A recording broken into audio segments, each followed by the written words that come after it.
People ask me a lot of times, why would I go into franchising and why would I get into business at this stage of my life? And I guess it's real simple. The answer is I love it and I'm pretty good at it.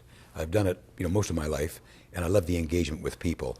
But there's one more factor in there now that I think that there's a unique window of time for franchising right now that by me telling this now, everybody's going to want to jump into it.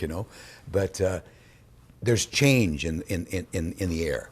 And a lot of times when people are scared of change, and I've always been one to embrace change because it's as sure as life and death.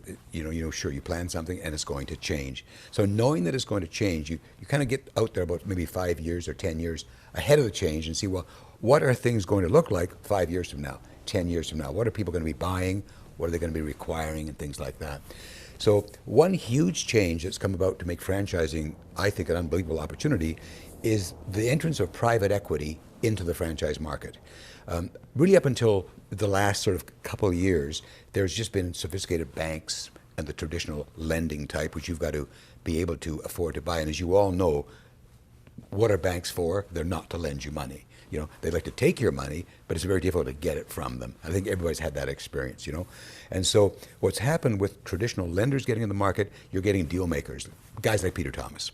We're in the market now. We make deals. We want to do money. We know how to do that.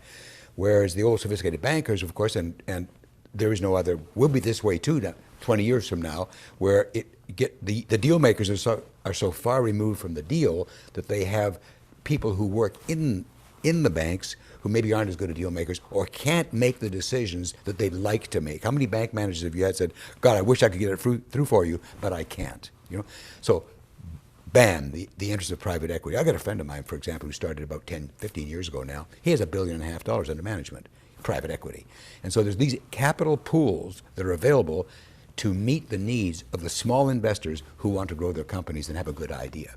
So they can get those ideas to market with the financing. And that's what we do. We're private equity. The second thing that's entered into that hasn't happened before is the benefits of technology. I was out, for example, I'm so excited about this latest deal I'm looking at, but it's a deal that could not have happened if the technology wasn't where it is today.